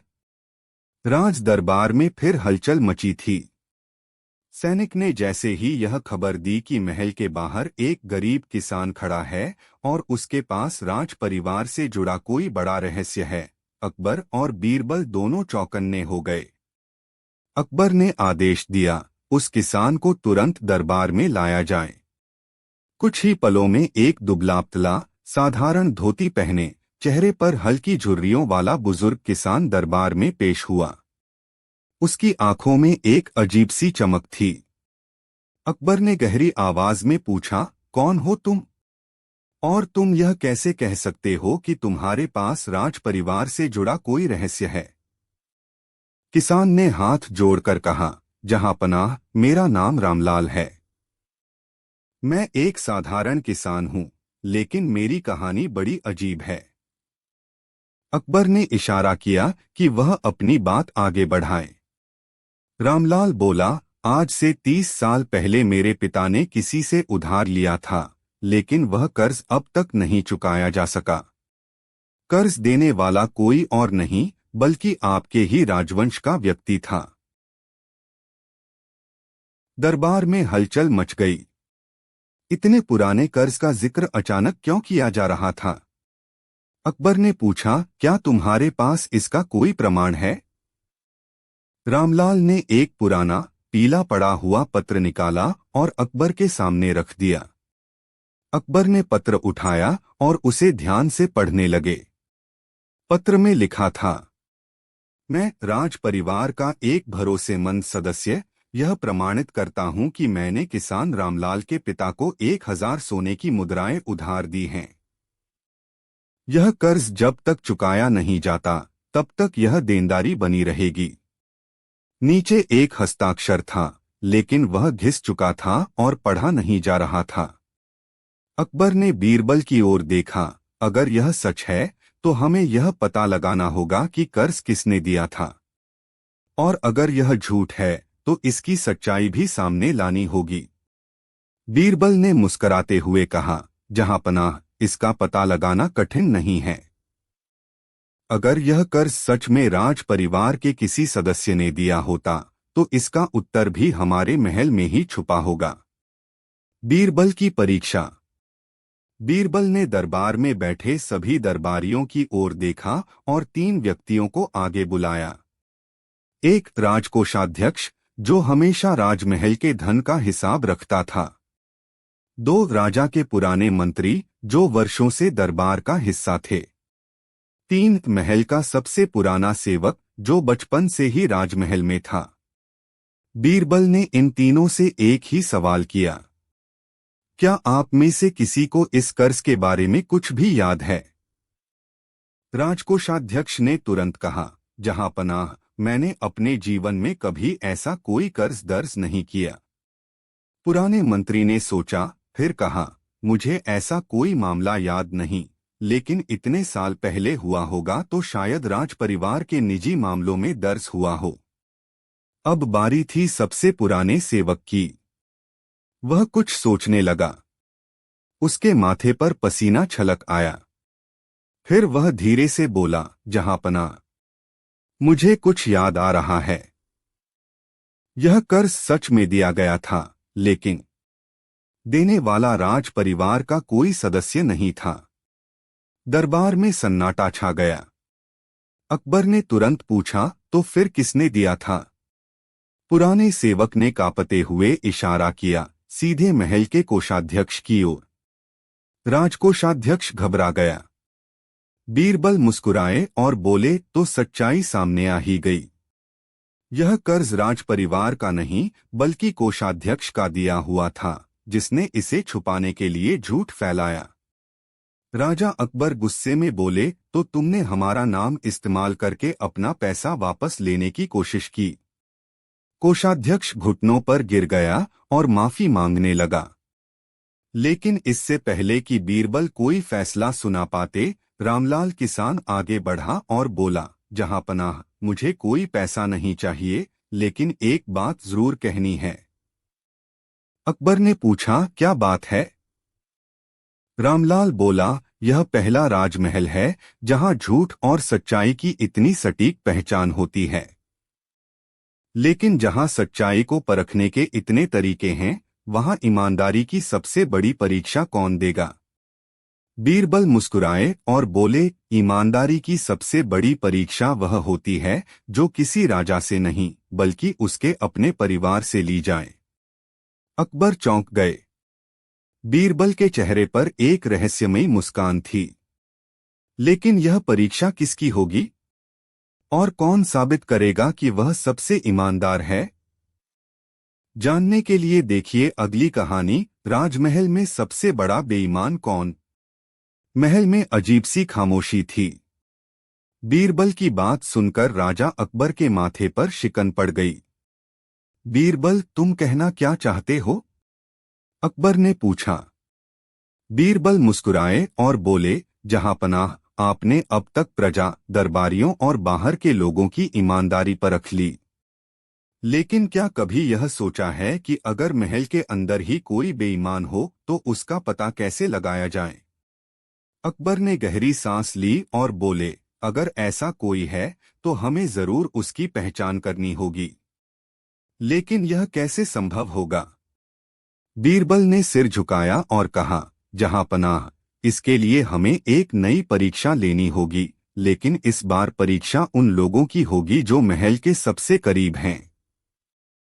अगले ही दिन राजा अकबर ने पूरे महल में ऐलान करवाया, आज रात राजमहल के खजाने में एक अनमोल रत्न रखा जाएगा। यह रत्न इतना मूल्यवान है कि इसे छूना भी सौभाग्य की बात होगी। लेकिन सुबह होते ही अगर यह रत्न अपनी जगह से गायब हुआ तो इसका मतलब होगा कि महल में कोई बेईमान मौजूद है। यह खबर पूरे महल में फैल गई। रसोइयों से लेकर सैनिकों तक हर कोई कानाफूसी करने लगा। आखिर यह परीक्षा क्यों ली जा रही है? हर कोई अपने अपने अंदाजे लगाने लगा। बीरबल ने सुनिश्चित किया कि खजाने में सच में एक बहुमूल्य रत्न रखा जाए। लेकिन असली चाल तो किसी और चीज में छुपी थी। रात हुई। पूरा महल गहरी नींद में डूब गया। लेकिन कुछ लोग सो नहीं पाए। कुछ को सोने की चाहत थी तो कुछ को सोने गहने की। सुबह होते ही राजा अकबर अपने दरबार में पहुंचे। सभी महलवासी बुलाए गए। खजाने का दरवाजा खोला गया और सभी की नजरें उस जगह पर टिक गईं जहां रत्न रखा गया था। रत्न अपनी जगह से गायब था। दरबार में हलचल मच गई। महल के सभी लोग सहमे हुए खड़े थे। अकबर ने गुस्से से कहा, हमारा अंदाजा सही था। महल में कोई बेईमान मौजूद है। लेकिन यह पता कैसे चलेगा कि वह कौन है? बीरबल मुस्कुराए और बोले, जहांपनाह, मैंने पहले ही इस परीक्षा के लिए एक खास उपाय कर रखा था। मैंने महल के हर व्यक्ति के कमरे में एक खास तेल छिड़कवाया था। यह तेल तभी हाथ में चिपकता है जब कोई किसी कीमती धातु को छूता है। अकबर ने चौंक कर पूछा, तो अब हमें क्या करना होगा? बीरबल आगे बढ़े और दरबार में बैठे सभी महलवासियों से कहा, हर कोई अपने हाथ आगे बढ़ाए। लोग एक एक करके अपने हाथ दिखाने लगे। कुछ के हाथ साफ थे, लेकिन एक व्यक्ति के हाथों में हल्की सी चिपचिपाहट थी। वह व्यक्ति घबरा गया और बोला, नहीं, मैंने कुछ नहीं किया। बीरबल ने मुस्कुराकर कहा, झूठ मत बोलो। यह तेल सिर्फ उसी के हाथों पर लगा होगा जिसने रत्न को छुआ है। अब स्वीकार कर लो। सभी लोगों ने चौंक कर उस व्यक्ति की ओर देखा। वह व्यक्ति कोई और नहीं बल्कि राजा का सबसे भरोसेमंद सेवक था। अकबर की आंखें गुस्से से लाल हो गईं। तुमने हमें धोखा दिया, हम पर ही विश्वासघात किया। वह सेवक कांपने लगा और सिर झुकाकर बोला, जहां पनाह, मुझे क्षमा करें। मैंने रत्न चुराया नहीं था, बस उसे छूकर देखना चाहता था। मुझे लगा था कि कोई देख नहीं रहा, इसलिए मैंने उसे उठाया और फिर से रख दिया। बीरबल मुस्कुराए और बोले, देखा जहांपनाह, बेईमानी हमेशा चोरी करने से नहीं होती। कभी कभी बेईमानी वह भी होती है जो हम छिपकर करते हैं और सोचते हैं कि कोई नहीं देख रहा। लेकिन असली रहस्य अभी बाकी था। अकबर ने राहत की सांस ली, लेकिन तभी महल के बाहर से एक अजीब खबर आई। जहांपनाह, कोई दरबार के बाहर खड़ा है और दावा कर रहा है कि वह असली सम्राट अकबर है। दरबार में सन्नाटा छा गया। अगर बाहर खड़ा व्यक्ति असली अकबर था, तो अंदर कौन था? इस रहस्य को जानने के लिए देखिए अगली कहानी, दो अकबर और एक सिंहासन। दरबार में हलचल मच गई। महल के द्वार पर खड़ा एक अजनबी खुद को असली सम्राट अकबर बता रहा था।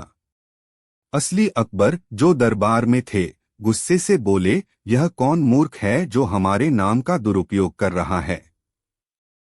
उसे तुरंत दरबार में लाया जाए।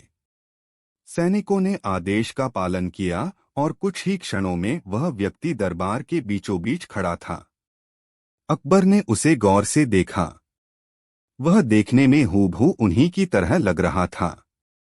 उसकी चाल ढाल, हाव भाव और यहाँ तक कि उसकी आंखों में वही शाही चमक थी जो अकबर के पास थी। बीरबल भी हैरान थे। उन्होंने सोचा, यह व्यक्ति नकली जरूर है, लेकिन इतने आत्मविश्वास के साथ सामने आना, मामला गंभीर है। वह अजनबी गर्व से खड़ा हुआ और ऊंची आवाज में बोला, जहांपनाह, मैं ही असली अकबर हूं, और जो इस सिंहासन पर बैठा है वह धोखेबाज है। पूरा दरबार एक पल को सन्न रह गया। मंत्री और सैनिक एक दूसरे को देखने लगे। अगर यह सच होता तो इसका मतलब यह था कि वर्षों से जो राजा शासन कर रहा था वह नकली था। बकवास। सिंहासन पर बैठे अकबर गरजकर बोले, हम इस नौटंकी को ज्यादा देर तक बर्दाश्त नहीं करेंगे। बीरबल, तुरंत इस धोखेबाज का सच सामने लाओ। बीरबल मुस्कुराए और बोले, जहांपनाह, यह मामला जितना दिख रहा है उससे कहीं ज्यादा पेचीदा हो सकता है। हमें इस राज को सुलझाने के लिए दोनों अकबरों की परीक्षा लेनी होगी। बीरबल ने दोनों अकबरों को ध्यान से देखा और बोले, चूंकि आप दोनों खुद को असली सम्राट बता रहे हैं, तो अब केवल एक ही तरीका बचा है, परख। दरबारियों की जिज्ञासा बढ़ गई। बीरबल ने पहले प्रश्न के रूप में पूछा, अगर किसी राज्य में युद्ध छिड़ जाए और हमारी सेना संख्या में कम हो तो क्या किया जाना चाहिए? पहले अकबर, जो सिंहासन पर थे, तुरंत बोले, युद्ध केवल शक्ति से नहीं, रणनीति से जीते जाते हैं। हमें दुश्मन की कमजोरी को समझकर वार करना होगा। दूसरे अकबर अजनबी मुस्कुराए और बोले, कभी कभी लड़ाई से बचना ही सबसे अच्छी जीत होती है। अगर हमारी सेना कमजोर है तो हमें शांति संधि करके समय लेना चाहिए, फिर दुश्मन को कमजोर करके हमला करना चाहिए। बीरबल ने सिर हिलाया। दोनों जवाब अकबर की सोच के अनुरूप थे। बीरबल ने पूछा, अगर तुम असली अकबर हो तो यह बताओ कि हमारे दरबार में सबसे चालाक मंत्री कौन है। सिंहासन पर बैठे अकबर मुस्कुराए और बोले, बीरबल, यह सवाल ही गलत है, क्योंकि सबसे चालाक मंत्री कोई और नहीं बल्कि तुम ही हो। दूसरे अकबर ने भी हंसकर कहा, यह तो सभी जानते हैं, लेकिन मैं यह भी जानता हूं कि हमारे सेनापति मिर्जा साहब बहुत ईमानदार हैं, लेकिन उनकी कमजोरी यह है कि वे जल्दी गुस्सा हो जाते हैं। दरबारियों ने एक दूसरे को देखा। दूसरे अकबर को सचमुच दरबार की गहरी जानकारी थी। बीरबल ने कहा, अब एक न्याय की परीक्षा। मान लो एक गरीब आदमी कहता है कि राजा ने उसका सोना छीन लिया है, लेकिन राजा कहता है कि उसने कुछ नहीं लिया। ऐसे में क्या किया जाए? सिंहासन पर बैठे अकबर बोले, सबसे पहले हमें उस गरीब आदमी की बात को पूरी तरह सुनना चाहिए। अगर वह झूठ बोल रहा होगा तो उसकी कहानी में अंतर जरूर आएगा। दूसरे अकबर बोले, लेकिन यह भी जरूरी है कि राजा पर बिना प्रमाण के आरोप न लगाया जाए। हमें पहले मामले की जांच करनी होगी, फिर सजा देनी होगी। बीरबल को दोनों के जवाबों में बहुत समानता दिखी। अब बीरबल थोड़ा गंभीर हुए। उन्होंने धीरे से पूछा, अगर तुम सच में अकबर हो तो यह बताओ कि अकबर के जीवन का सबसे बड़ा राज क्या है। सिंहासन पर बैठे अकबर के माथे पर हल्की शिकन आई। वे कुछ सोचने लगे, लेकिन दूसरे अकबर ने बिना देर किए जवाब दिया, हमारा सबसे बड़ा राज यह है कि जब हमें गुस्सा आता है तो हम सबसे पहले अपनी मुट्ठी बंद कर लेते हैं, ताकि हम जल्दबाजी में कोई गलत फैसला न लें। अब सिंहासन पर बैठे अकबर के चेहरे का रंग उड़ गया। बीरबल मुस्कुराए। यह बात केवल असली अकबर ही जानते थे। बीरबल ने आखिरी सवाल पूछा, असली अकबर को यह जरूर पता होगा कि हमने पहली मुलाकात में राजा से क्या कहा था। सिंहासन पर बैठे अकबर कुछ बोलते इससे पहले ही दूसरे अकबर बोले, बीरबल ने कहा था, राजा की असली पहचान उसके फैसलों से होती है, उसके सिंहासन से नहीं। अब कोई संदेह नहीं बचा था। दूसरा अकबर ही असली अकबर था। बीरबल ने सैनिकों को इशारा किया और सिंहासन पर बैठे अकबर को पकड़ लिया। तभी वह आदमी घबरा गया और चिल्लाया, नहीं, मुझे माफ कर दो, मैं सिर्फ कुछ समय के लिए राजा बनना चाहता था। असली अकबर ने कड़क आवाज में कहा, अब यह बताओ कि तुम कौन हो। उसने सिर झुकाकर कहा, जहांपनाह, मैं एक मामूली अभिनेता हूं। कुछ दरबारियों ने मुझे पैसा देकर सिखाया कि कैसे राजा की तरह व्यवहार करूं, ताकि मैं महल में घुसकर धन चुरा सकूं। दरबार में सन्नाटा छा गया। अकबर ने सैनिकों को आदेश दिया कि इस साजिश के पीछे कौन है, इसका पता लगाया जाए। लेकिन तभी एक और खबर आई। जहांपनाह, एक ज्योतिषी आया है और कह रहा है कि उसने राजा की किस्मत में कुछ ऐसा देखा है जिससे पूरा राज्य खतरे में आ सकता है। अकबर ने बीरबल की ओर देखा। क्या यह कोई और चाल थी या सच में कोई बड़ा संकट आने वाला था? इसका रहस्य जानने के लिए देखिए अगली कहानी, भविष्यवाणी और महल का रहस्य। दरबार में घबराहट फैल चुकी थी। एक अजनबी ज्योतिषी महल के द्वार पर खड़ा था और जोर जोर से कह रहा था, सम्राट अकबर की किस्मत में भयानक संकट आने वाला है। अगर इस संकट को नहीं टाला गया तो पूरा राज्य खतरे में पड़ जाएगा। राजा अकबर ने गहरी सांस ली और अपने गुस्से को काबू में रखते हुए कहा, बीरबल, इसे अंदर लाओ। देखते हैं यह सच में ज्योतिषी है या सिर्फ किसी नए षड्यंत्र का हिस्सा। कुछ ही क्षणों में वह ज्योतिषी दरबार के बीचों बीच खड़ा था। उसकी आंखों में अजीब चमक थी और चेहरे पर रहस्यमयी मुस्कान। अकबर ने तीखी आवाज में पूछा, अब बताओ तुम कौन हो और कैसी भविष्यवाणी कर रहे हो? ज्योतिषी ने धीरे धीरे कहा, महाराज, मैंने आपकी जन्म कुंडली और सितारों की चाल देखी है। आने वाली पूर्णिमा की रात आपके लिए अशुभ है। उस रात कुछ ऐसा होगा जिससे आपका सिंहासन तक छिन सकता है। दरबार में सन्नाटा छा गया। बीरबल मुस्कुराए और बोले, हमारी समझ से यह एक और धोखा लग रहा है, लेकिन हम इसे यूं ही नकारेंगे नहीं। हमें यह भी देखना होगा कि कहीं इसके पीछे कोई षड्यंत्र तो नहीं।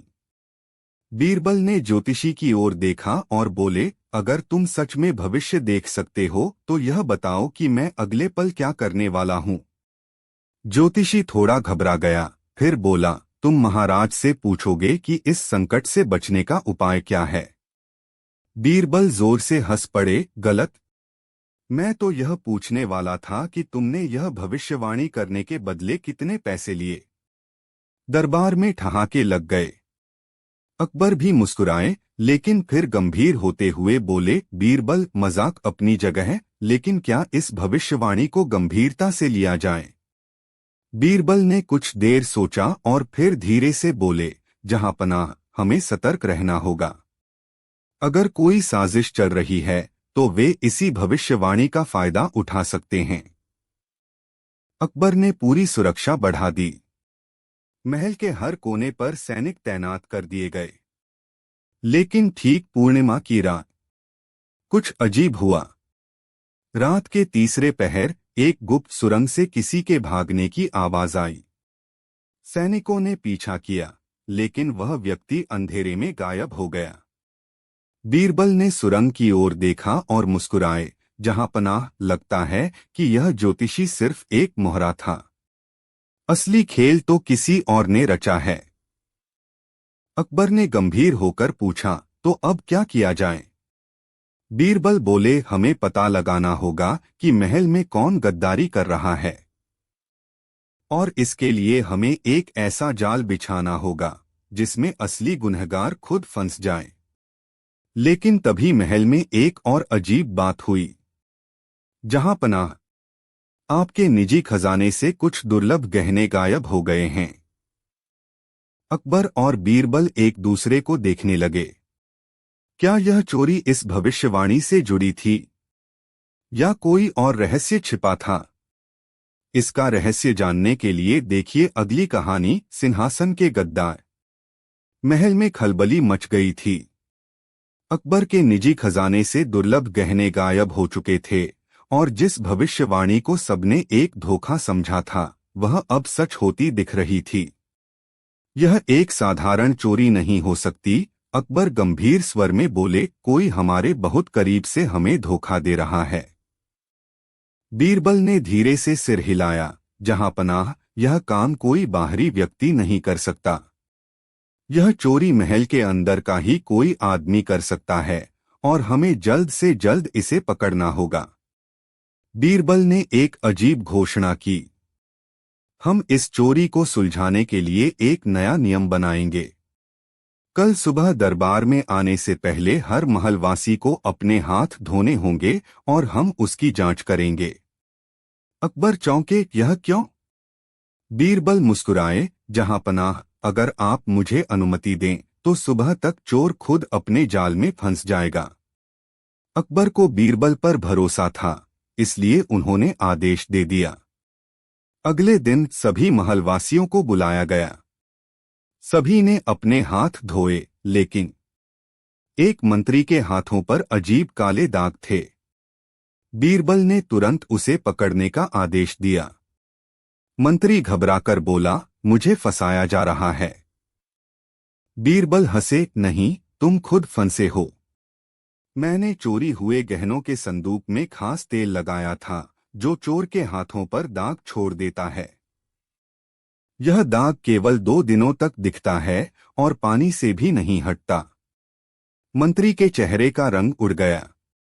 अकबर गुस्से से बोले, अब सच बताओ, गहने चुराने के पीछे तुम्हारा असली मकसद क्या था? मंत्री ने कांपते हुए जवाब दिया, मुझे माफ कर दीजिए जहांपना, यह सब करने के लिए मुझे मजबूर किया गया था। बीरबल ने आगे झुककर पूछा, किसने मजबूर किया?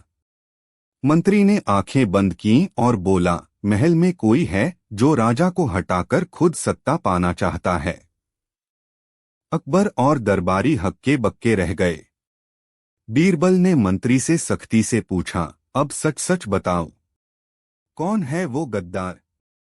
मंत्री डरते हुए कुछ कहने ही वाला था कि अचानक महल की एक मशाल बुझ गई और तभी एक छिपी हुई तीर मंत्री की ओर आई और उसे लगा।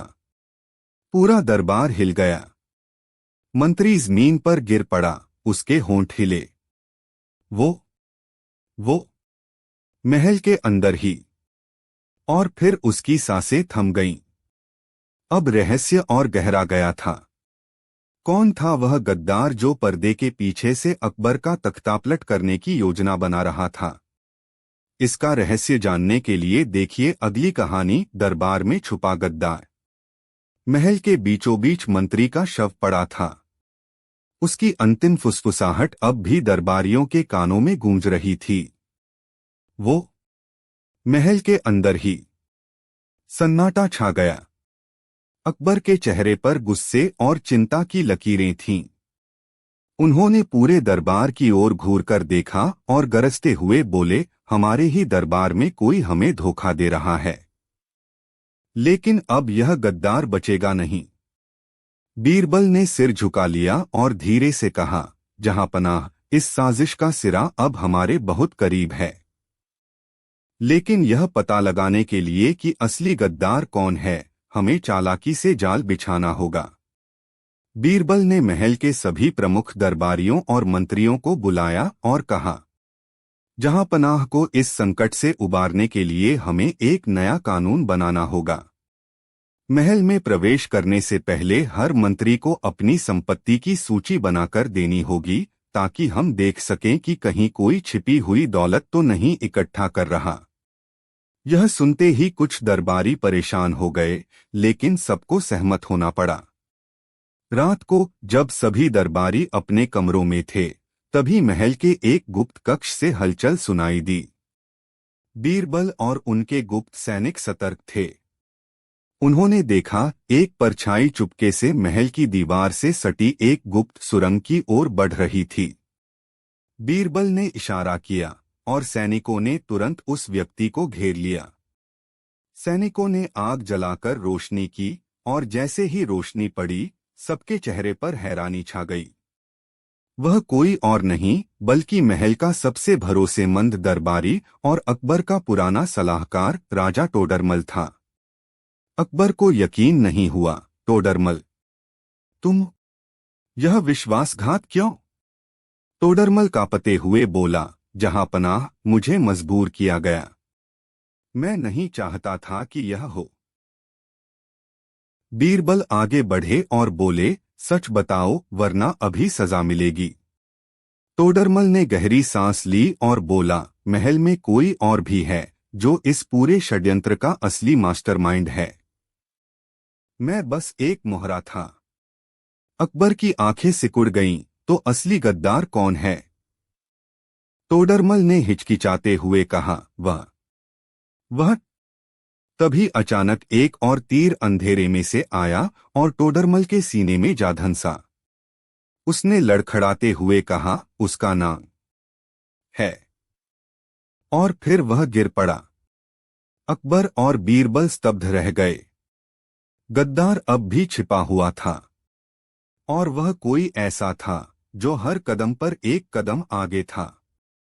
अब सवाल यह था, क्या यह गद्दार अकबर के सबसे नजदीकी लोगों में से कोई था? इसका रहस्य जानने के लिए देखिए अगली कहानी, बीरबल पर हमला। दरबार में सन्नाटा था। टोडरमल की हत्या ने पूरे महल को हिलाकर रख दिया था। अब यह साफ हो चुका था कि असली गद्दार अब भी छिपा हुआ है और वह अपने हर दुश्मन को एक एक कर खत्म कर रहा है।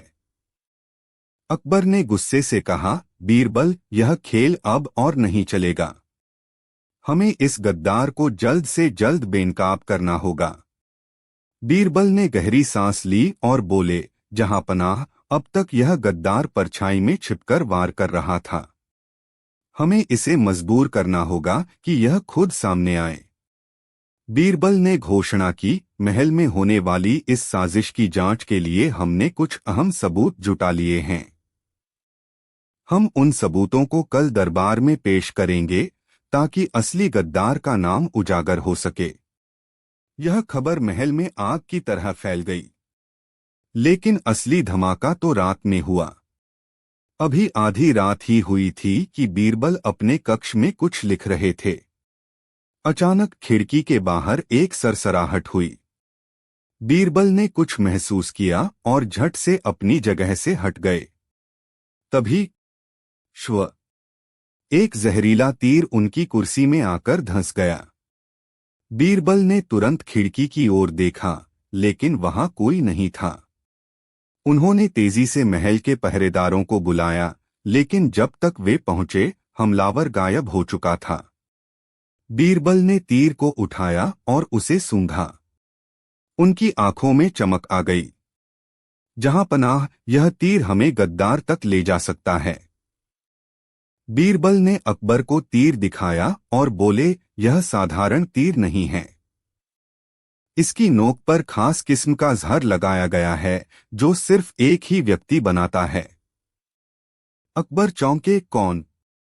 बीरबल मुस्कुराए, महल के राजकीय अस्त्र शस्त्रागार का प्रमुख, जो गुप्त रूप से इन हथियारों की देखरेख करता है।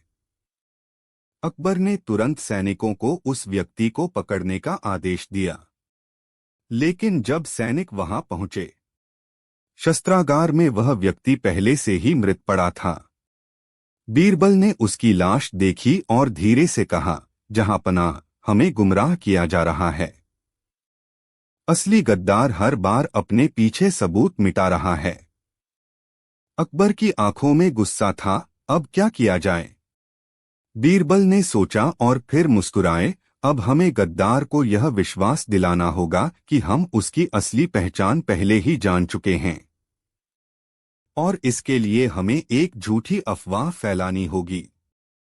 लेकिन तभी महल की दीवारों से एक छुपा हुआ दरवाजा खुला और एक छाया बाहर आई। कौन था यह? क्या यह वही गद्दार था, या सिर्फ एक और मोहरा? इसका रहस्य जानने के लिए देखिए अगली कहानी, अकबर का सबसे बड़ा धोखा। रात गहरी हो चुकी थी, लेकिन महल में हलचल तेज थी। बीरबल और अकबर ने जैसे ही छुपे हुए दरवाजे से बाहर आती छाया को देखा, सैनिकों ने झट से तलवारें निकाल लीं। लेकिन वह व्यक्ति कोई और नहीं, बल्कि अकबर के सबसे पुराने मित्र और सेनापति मिर्जा खान थे। अकबर चौंक गए, मिर्जा खान, तुम यहाँ इस गुप्त दरवाजे से क्यों आ रहे हो? मिर्जा खान ने घबराकर इधर उधर देखा और फिर धीरे से बोले, जहांपनाह, मुझे माफ कर दीजिए, मुझे सच में कुछ नहीं पता। बीरबल ने आंखें संकरी कर लीं। वे जानते थे कि कुछ तो गड़बड़ थी। बीरबल ने मुस्कुराते हुए कहा, मिर्जा खान, चिंता मत करो, हमें पहले ही असली गद्दार का नाम पता चल चुका है। हम उसे कल दरबार में उजागर करेंगे। मिर्जा खान का चेहरा पीला पड़ गया। बीरबल ने उनकी आंखों में डर देखा और तुरंत समझ गए कि वे कुछ छुपा रहे हैं। उस रात बीरबल ने एक चाल चली। उन्होंने महल के एक नौकर को खास हुक्म दिया। महल में यह अफवाह फैला दो कि गद्दार का नाम मिल चुका है और वह सुबह के दरबार में पकड़ा जाएगा। अगली सुबह तक यह बात पूरे महल में फैल गई। लेकिन असली खेल तो रात में शुरू हुआ। जब सब सो रहे थे, तभी एक रहस्यमयी व्यक्ति गुप्त रूप से बीरबल के कमरे में दाखिल हुआ। उसके हाथ में एक खंजर था और उसका इरादा साफ था, बीरबल को मारना। लेकिन जैसे ही उसने वार करने के लिए खंजर उठाया, अचानक कमरे की सारी दिए जल उठे और चारों ओर से सैनिकों ने उसे घेर लिया। वह व्यक्ति हक्का बक्का रह गया। बीरबल हंसते हुए बोले, तो यह रहा असली गद्दार। लेकिन जब सभी ने उसका चेहरा देखा तो पूरा महल चौंक गया। वह कोई और नहीं बल्कि खुद मिर्जा खान थे। अकबर गुस्से में उठे और गरजे, मिर्जा, तुमने हमारे साथ विश्वासघात किया। मिर्जा खान घुटनों के बल गिर पड़े, मुझे माफ कर दीजिए जहांपना। मुझे इस साजिश में फंसाया गया था। बीरबल ने ठंडी आवाज में कहा, किसने फंसाया था? सच बताओ वरना तुम्हारी मौत पक्की है। मिर्जा खान ने कांपते हुए कहा, जिसने मुझे इस्तेमाल किया वह अब भी महल में छिपा है। वह इतना ताकतवर है कि अगर उसका नाम लूं तो मेरी जान चली जाएगी। अकबर ने तलवार निकाल ली, हम उसे जरूर पकड़ेंगे। लेकिन तभी दरबार के एक और गुप्त द्वार से कोई और बाहर निकला और यह देखकर अकबर का चेहरा फक्क पड़ गया। इसका रहस्य जानने के लिए देखिए अगली कहानी, सबसे बड़ा राज। महल में सन्नाटा छा गया। दरबार के गुप्त द्वार से निकलने वाली परछाई जैसे ही सामने आई, अकबर के चेहरे पर अविश्वास और गुस्से का मिलाजुला भाव उभर आया। वह कोई और नहीं बल्कि अकबर के सबसे करीबी और विश्वासपात्र वजीर अब्दुल रहमान थे। बीरबल ने गहरी सांस ली और बोले, तो असली गद्दार तुम निकले वजीर साहब। अकबर ने क्रोधित स्वर में कहा, तुमने यह विश्वासघात क्यों किया? वजीर अब्दुल रहमान ठहाका लगाकर हंसा और बोला, क्योंकि जहांपनाह मैं तुम्हारे सिंहासन पर बैठना चाहता था। वजीर ने आगे कहा, मिर्जा खान को मैंने फंसाया, तोडरमल को मरवाया, मंत्री को डराया और तुम सबको गुमराह करता रहा। मैंने यह सब इसलिए किया ताकि जब सही समय आए तो मैं तुम्हारी जगह पर खुद बैठ सकूं। बीरबल मुस्कुराए, तुम बहुत होशियार हो वजीर, लेकिन एक गलती कर बैठे। वजीर अब्दुल रहमान चौंका, गलती? कौन सी गलती? बीरबल ने कहा, तुमने सोचा कि तुम्हारी हर चाल पर पर्दा पड़ा रहेगा, लेकिन मैं जानता था कि असली गद्दार कोई ऐसा ही व्यक्ति होगा जो महल के हर रहस्य को जानता हो। तुम्हारी हरकतें पहले से ही संदिग्ध थीं। अंतिम न्याय। अकबर ने सैनिकों को आदेश दिया, इस गद्दार को तुरंत पकड़ लो। लेकिन वजीर अब्दुल रहमान हंसते हुए बोला, मुझे पकड़ना इतना आसान नहीं। वह जैसे ही भागने की कोशिश करने लगा, बीरबल ने एक इशारा किया और महल के चारों ओर छिपे सैनिकों ने उसे घेर लिया। अब वह पूरी तरह फंस चुका था। अकबर बोले, विश्वासघात की एक ही सजा होती है, मृत्यु। और फिर अब्दुल रहमान को उसी तीर से मारा गया जिससे उसने अपने विरोधियों की हत्या करवाई थी। महल में अब फिर से शांति लौट आई थी। अकबर ने बीरबल की ओर देखा और कहा, अगर तुम न होते तो मैं कभी यह षड्यंत्र पकड़ नहीं पाता। बीरबल ने मुस्कुराते हुए जवाब दिया, जहांपनाह, सत्य को चाहे जितना छुपाने की कोशिश की जाए वह हमेशा उजागर होकर ही रहता है। अकबर हंसे और बोले, और इसी कारण तुम मेरे सबसे प्रिय सलाहकार हो बीरबल। सभी दरबारी मुस्कुराए और इस तरह महल में फिर से न्याय और सच्चाई की जीत हुई।